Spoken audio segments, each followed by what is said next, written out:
Hey guys, Laura here. I'm a certified personal trainer and Pilates instructor. Today I'm going to be bringing you a morning flow. So let's go ahead and stand on our feet, reaching our hands down to the ground. We're going to start with some arm circles. Reach those arms back, up, around, and forward, and we have 10. Feel your whole entire outer edge of your foot on the floor, on your carpet, on the hardwood floor, whatever you're standing on, and try to see if you can distribute that weight evenly between the front side and the back side of your foot, the inner edges and the outer edges of your foot, and what we call those foot triangles in Pilates. One more time here, and then we're going to switch directions. So on my Instagram page, I talk a lot about hip cars, and you can think of these as your shoulder cars. So we're really trying to get full mobility around that shoulder joint, going around the entire edge. Like think about tracing a clock, the head of a clock. The heads of the clocks were facing out from side to side. One more here. Awesome job, you guys. I'm going to turn profile, but you can stay facing whatever you're looking at. Take your hands onto your hips, and we're going to do good mornings here. It's kind of like a deadlift. You're going to take the waistline back as you lean forward, and then push those hips underneath you. And again, hip bones go back, like someone just karate chopped you at the waist.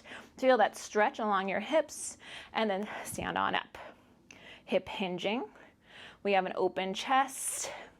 So you should feel like you can open up that collarbone line a little bit more now since we've warmed up the shoulders. We got a little bit of blood flow there. We're here for 10.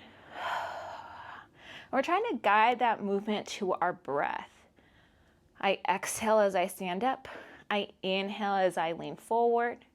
Trying to have a flat back. If I had a pull connected to my back, it would stay connected to my head and my tailbone as I lean forward and into my middle back.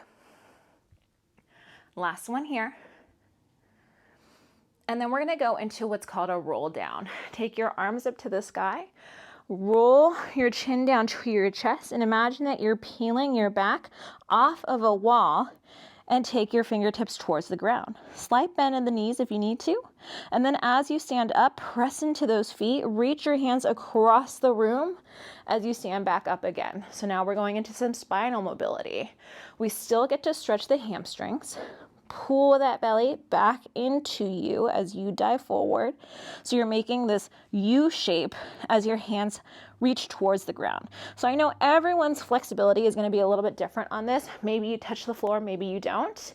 Either way, we're just working on lower back stretching, hamstring stretching, mobility. So every single time you reach downwards towards the ground, you should feel like you're getting a little bit closer. We're also actively working on this mobility. Your abdominals, as you scoop them backwards and in towards your lower back, is helping to stretch your lower back, your QL. And as you stand on up, your glutes help to stretch those hip flexors up in this tall standing position. I have 9 here. Those arms should still be right by your ears, even as you roll down and stand up. Awesome job. I'm going to go back to facing you guys.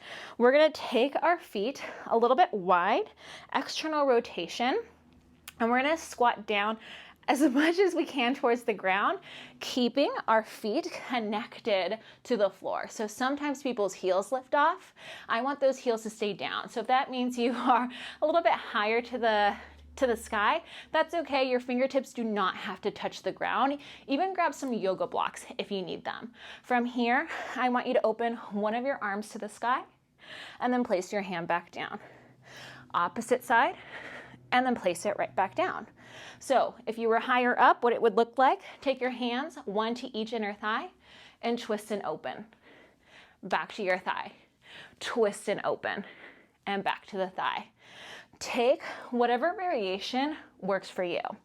We're trying to press the knee bones out open and wide so that we're working on that external rotation of your hips, stretching through those inner thighs. And we're also incorporating a little bit of thoracic mobility here, some rotation through that upper back. 9, One more each side.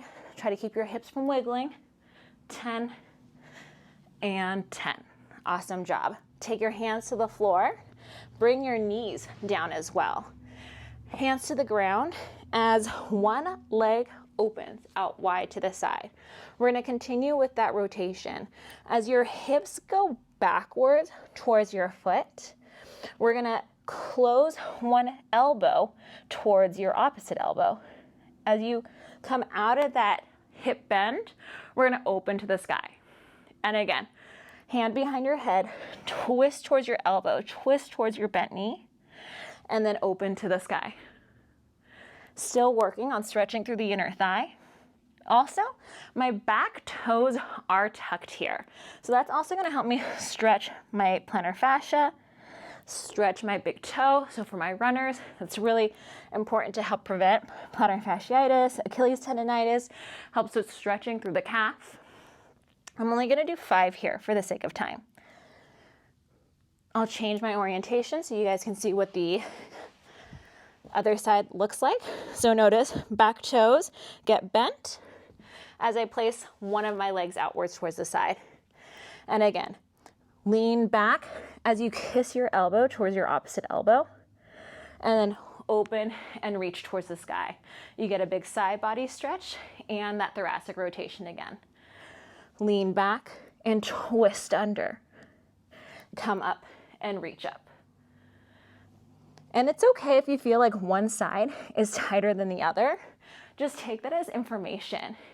If one side does happen to be tighter, it probably means that one side does tend to be overworking or dominating or working a little bit more in your day-to-day activities.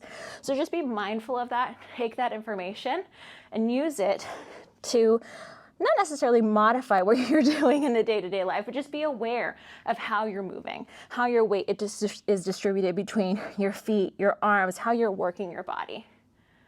Let's do one more. Take both hands to the ground, and let's end with a child's pose. Hands reach out, tailbone goes back. I like to open my knee bones wide, kind of like a frog, to continue once again stretching those inner thighs. For me, that tends to be something that's tight on me, so I do spend a lot of time stretching that. I'd be curious to hear what you feel like is tightest in your body, what you would like more help stretching out or learning how to mobilize, learning how to open up. Drop that down on the comments below, and I'd love to create a video that's a little bit more curated to what you and your body needs. Come back up.